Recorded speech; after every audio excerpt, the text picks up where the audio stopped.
Good evening. Here is the world news from BGI TV, Babagagede Imo TV. I am Morire Rebila Lawal. First are the major headlines for the world news. Osun governorship election.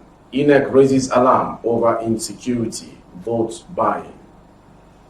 We use Rãnsøm to buy cattle. Kidnap suspect arrested in Ekiti. 3 policemen involved in shooting of Okada rider in Lagos community identified, detained, ordained. War attack, Catholic Church denies abandoning victims. Ondo police arrest notorious cultists who escaped from prison. Dying woman retaliates to ensure that she and Akila died together. Plateau attacks, 12 killed as vigilante clash with bandits. Tension as headers seize part of Delta community. So, entertainment gist, Nollywood star celebrates Olu Jacobs ahead of 80th birthday. End of certificate talk as Chicago University finally releases photo book where Tinubu featured that foreign story. Still on foreign, Ghana protests over inflation, foreign affairs.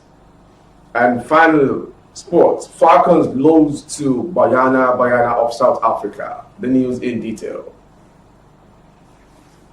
The Independent National Electoral Commission, INEC, has identified vote buying and insecurity as some of the major concerns ahead of the July 16 governorship election in Osun State. The INEC chairman, Professor Mahmoud Yakubu, said these on Saturday in Abuja at high-level security and other stakeholders meeting on INEC's preparedness for the election. He, however, said that the commission has plans to ensure the success of the election. The meeting, which was also tagged Inter-Agency Consultative Committee, was attended by heads of various security agencies, as well as the Resident Electoral Commission, REC, and the Commissioner of Police, Osun State. Yakubu said that the synergy between the Commission and the security agencies on the one hand and among the security agencies on the other ensured seamless coordination of efforts, resulting in the widely acclaimed success of the June 18 governorship election in Ekiti State. He noted that while the Ekiti State election did not spill over to the second day as happened with past elections in Nigeria, and ballot box snatching and destruction of voting exercise were not recorded, vote buying was rife, thus the need to address this challenge. He also promised to build on the success of the Ekiti experience to ensure improved performance in subsequent elections, including the 2023 general election. Yakubu said the next 2 weeks will be devoted to the Osun election as one of the series of season elections. Agency Consultative Committee on Election Security that the recent clash in Eriole and Eri-Ijesha ward of Uriade local government area that resulted in the loss of 46 permanent voter cards is currently being investigated. Well, he says the commission is still closely watching the situation in the state, although it generally appears calm at the moment. Vote buying remains a major area of concern. We appreciate the role played by anti-corruption and security agencies. In particular, we are working with the Economic and Financial Crimes Commission to ensure the prosecution of persons arrested in the Ekiti governorship election. On the part of INEC, all major activities that are supposed to be carried out at this stage have been successfully undertaken. The Commission is deploying a readiness assessment team to Osun State next week to assess our preparations. More needs to be done in terms of enlightenment campaign to encourage voters to come out and cast their vote on the day of Osun governorship election. The NSC also enjoined INEC through the Department of Voter Education for publicity. 2 suspected kidnappers arrested in Ekiti State have confessed to using shares of their money to purchase a herd of cattle. The Police Public Relations Officer, DSP Abutu Sunday, disclosed these in a statement, adding that the notorious kidnap kingpins were known for kidnapping and abducting innocent citizens of the state. After a long-drawn move, the long arms of the law are finally caught up with 2 kidnapped kingpins. One is Alhaji Abashe Adamu Idris, and the other is Ibrahim Mumini Toyi. who were arrested in Ekiti on 29/6/2022. The two people had coordinated numerous kidnappings in the state, the statement read. Abutu further explained that the police rapid response squad was aided by vigilantes in its effort to arrest the suspect. It further stated that Ibrahim Muminitoyi confessed to the crime of kidnapping and killing some of his victims. The suspect further stated that Al-Aj Abashi Adamu Idris is their ring leader, adding that the ransom collected from their victims was used to purchase cattle through his help. The police, however, informed that the suspects are now in custody undergoing interrogation and will be arraigned after the conclusion of the investigation.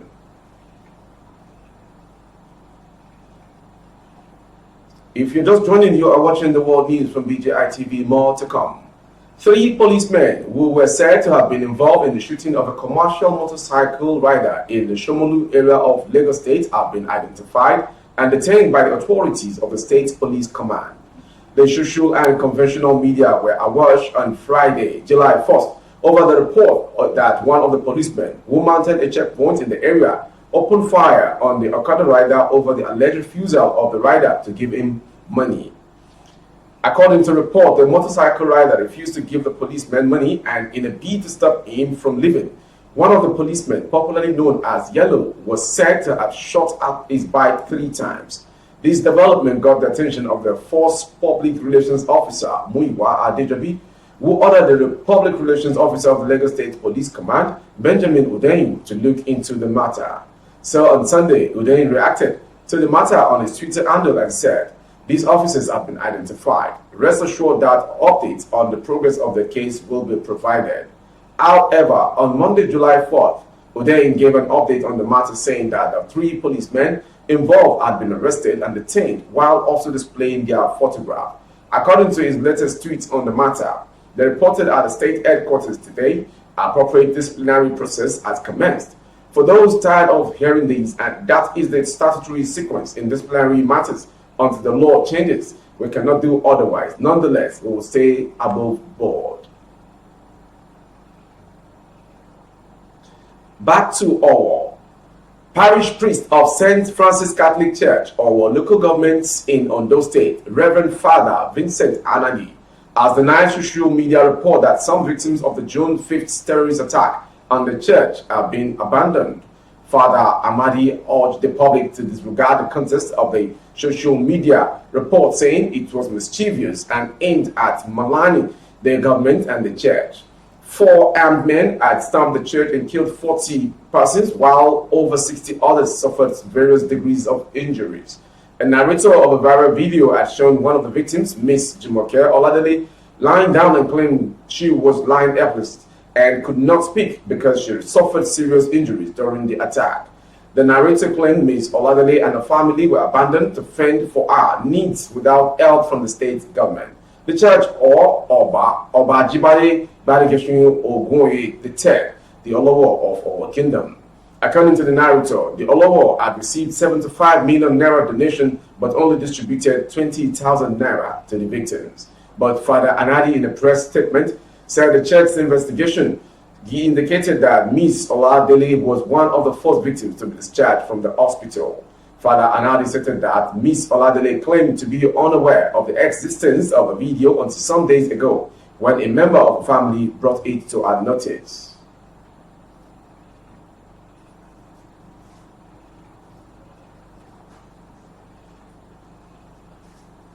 A notorious cultist terrorizing the Igbokoda community who escaped in a jailbreak in our last March, Oluwatosin Ikumeyin, has been arrested by operatives of the State Police Command on Monday. The State Police Public Relations Officer PPRO, Funmilayo Odunlami, speaking while parading the suspect, said the detectives have been on the trail of the notorious cultist known as 4G because of the shooting skills. Odunlami said the arrested cultist escaped from our prison with 6 others, has been on the wanted list of the command for a very long time after escaping from the prison. According to Odunlami, the suspect, Tosin Ikumeyin, aka 4G, who has been on the wanted list of the command over his role in several court clashes in the state, which has led to the death of some members of another cult group. He was a leader of the Aye cult group and he was arrested in his hideout in the Igbokoda area of the state. It will be arraigned in court. Speaking, the 24-year-old cultist said, "I was a member of a cultist group called Aye, and I'm the leader, #1 in Ibokoda, before I was arrested and sentenced to a correctional center in Owo. I was arrested this morning in Ibokoda, but I escaped from our prison in a jailbreak with some 6 other people after spending 2 weeks in the prison." Nolami, while parading the suspects at the police headquarters, said the detectives have been on the trail of the notorious cultist known as 4G because of his shooting skills. Mrs. Odunlami said the cultist who escaped from our prison with 6 others has been on the wanted list of the command for a very long time after escaping from the prison. She added that the suspect and leader of Aye cult group was arrested in his hideout at Igbokoda area of the state. There was an information that got to the police at Igbokoda division that one of the convicts that escaped during jailbreak, Ikweme Lotosin, popularly known as 4G Network, was in town. Immediately the police, the DP and some of his men mobilized to the area. And of course, we were fortunate enough to arrest him. He was caught in a sockaway where he was hiding. Cultism, I was involved in cultism activities. That was where I was arrested. So I was taken down to anti-cultism from there. We were like Chiri,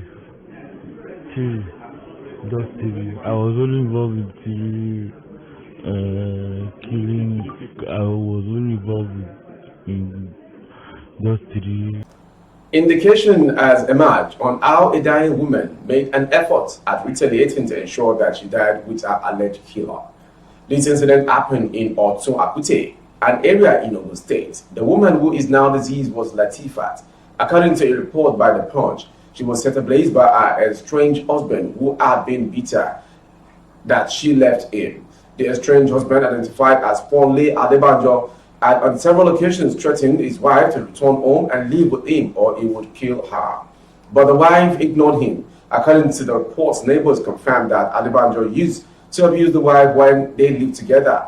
The beating was so serious that she was hospitalized on several occasions. Afraid that she may die as a result of the frequent beating by her husband, Latifa decided to rent another place after she moved out of the man's house. Unfortunately, the angry husband came back on Saturday night to carry out his threat. He poured petrol on Latifa and set her on fire. As she was burning, the dying wife struggled and managed to grab him too, and the two of them kept burning until neighbors were able to come to their rescue. But it was already too late. Latifa died when they were rushed to the hospital on that fateful Saturday. Her husband saw the next day but could not make it as he died later. The Ogun State Police Command, through its spokesman, DSP Abimbola Oyemi, confirmed these developments.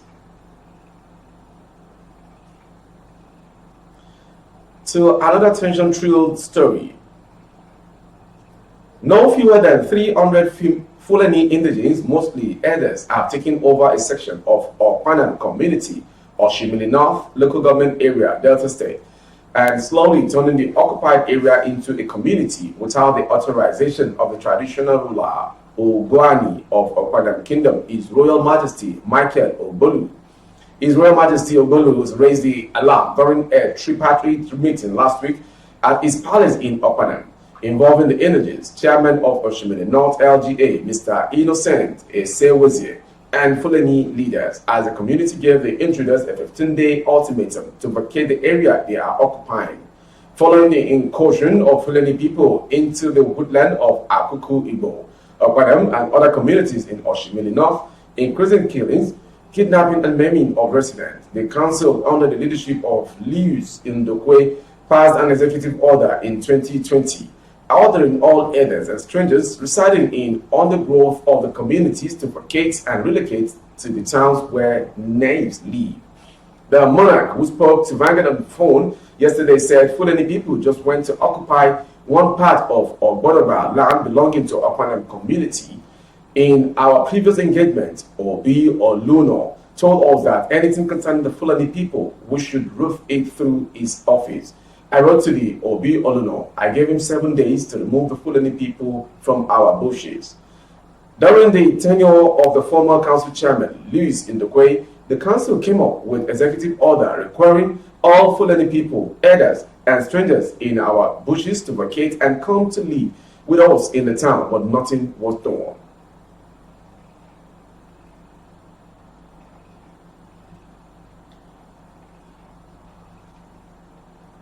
To another tension-filled story, gunmen suspected to be bandits on Monday night clashed with vigilantes in Zak community of Wase, local government area of Plateau State, and as a result of the incident, 12 people were killed.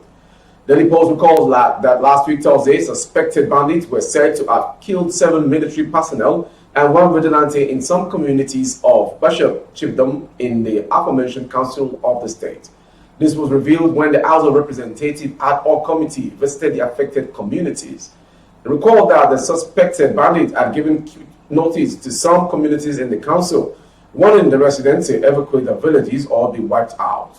The village head of Kanpani Zurak Al-Adidahiru Adamu and other traditional rulers in the Wase revealed this information when the House of Representatives ad hoc committee went to investigate the wanton kidnappings by bandits in the council area and communities in the neighboring states.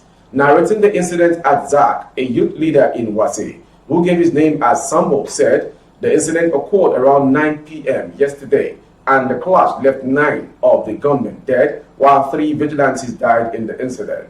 Sambo maintained that the bandits came on motorcycles in their numbers in the morning. We suspected that they passed a night in the bush close to Zak. When contacted, the spokesman of the military task force responsible for the maintenance of peace in the state, codenamed Operation Safe Haven OPSH, Major Ishaku Takwa, also confirmed the incident to journalists but could not ascertain the casualty figure.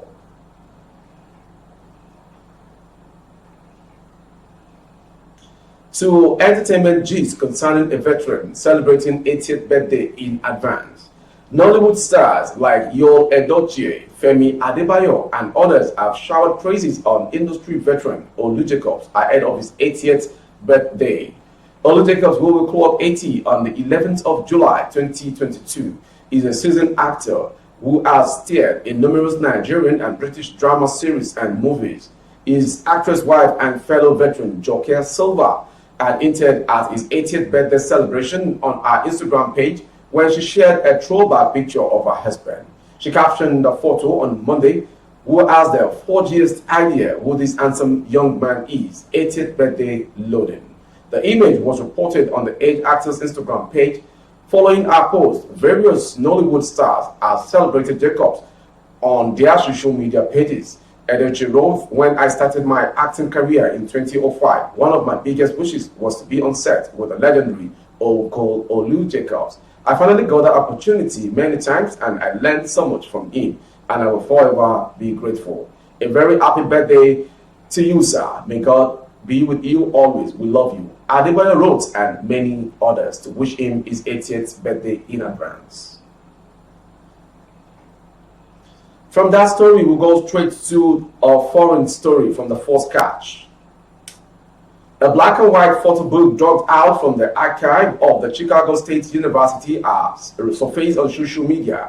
This photo book comprises of images of graduating students of an unknown year with names like Samuel Southern, Janet Thomas, Patricia Thomas, Julie Southern, and many others. The controversy surrounding the missing certificate of the presidential candidate of the ruling All Progressive Congress, Bola Ahmed Tinubu, has finally been laid to rest. Earlier today, Monday, June 4th, a photo book of the Chicago State University surfaced on social media. The photo book, in a black and white vintage appearance, had images of graduating students with Bola Ahmed Tinubu featuring in the photo book. Recall that Legit earlier reported that the Chicago State University affirmed that Tinubu indeed attended the university. Following the repeated allegations, Farouk Okpei, a United States-based Nigerian lecturer, said he reached out to a colleague of mine at the Chicago State University to help him verify if Tinubu graduated from the school ever. Still on the world news, we go straight to another foreign story from a neighboring country. A dramatic economic downturn in Ghana is turning the once peaceful nation into a hotbed of furious mass discontent and angry demonstrations over rising prices and rising unemployment, among other issues. Ghanaians are now migrating in droves with Nigeria, the regional economic powerhouse, a favored destination for many of them. The story is coming from Ghana. Demonstrators in Ghana's capital are gathered for a second day of protest against prevailing inflation and other economic woes after the fourth day ended in clashes with police and 29 arrested.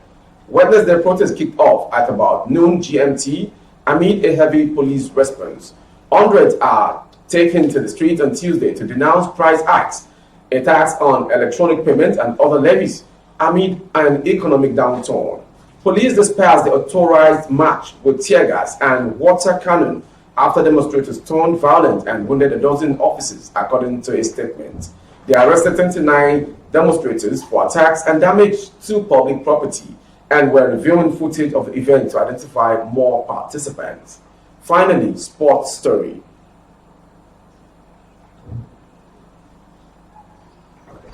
Nigeria's quest for a 10th Women's Africa Cup of Nations title began on a shaky note on Monday as the Super Falcons lost 2-1 to Bayana in the Group C opener at the Prince Héritier Mole El Hassan Stadium, Rabat. Punch Sport Extra reports. It's Bayana's third win in their last 4 meetings with the Falcons. They defeated the Falcons 4-2 at the Aisha Buhari Cup in Lagos last year and its 2018 AFCON. The Falcons came into the game against South Africa as favourites following their pedigree in the competition, but 2 quick goals from Jemin Semosewe and Hilda Magala in 2 minutes handed the South Africans their 4th ever win over the Falcons. 9-time winners Falcons were on the back foot from the start as Bayana dominated play and possession, but could not make their dominance count in the first half, which ended goalless. The much anticipated game on day 3 of the tournament in Morocco was initially a cagey affair, with either side able to create any real chances to score in the first half. In the second half, Asisat Oshola, the 4-time African Women Footballer of the Year, was gifted an opportunity as the Bayana defenders failed to avoid danger inside the box, and the Barcelona feminist striker struck it firmly on the half volley, but goalkeeper Andile Lamini made a spectacular save to thwart the dangerous forward. Nozono Siseni then set up the opener, and Sefosewe did well to talk away just when it seemed the ball was getting away from her. Rafalo Jane was creator of the second goal, with Hilda Magala finishing with a left-footed effort. Nigeria surprisingly had nothing in reaction after the 2 goals and limped their way through the rest of the match, only to suddenly grab a consolation in stoppage time through Rashidat Ajibade. That was the world news from BGI TV, but before we go, some major headlines. We brought to you concerning the Osun governorship election. At the corner, INEC raises alarm over insecurity, vote buying. We use money to buy cattle, kidnap suspect arrested in Ekiti. 3 policemen involved in shooting of a Okada rider in Lagos community identified, detained, ordained. We also brought to you tension as Elders seize part of Delta community. Concerning the celebration of a veteran in the acting world, Nollywood stars celebrate Olujokops ahead of its 80th birthday. And finally, sports. Falcons lost to Bayana in the ongoing WAFCON or AFCON in Morocco. For more updates of our programs on YouTube channel, the handle is Babagile Imo TV. Kindly subscribe and click on the notification bell, select option all to enjoy our various programs. On Facebook, Bagile Imo with Alawiye Adebayo. Please like and follow the page. On Instagram, Bagile Imo _22 for advert placement of your goods and services, coverage of events and functions. Do dial the following phone number streaming on your screen for advert placements only. Thank you for watching. I am Mobire Rebila Lawa. Good evening. Oh, na, na, na. If you want to know what's going on in city, or you want to listen to the latest news and gist, no stress, oh, just into BGI TV. BGI TV, you're one in a million.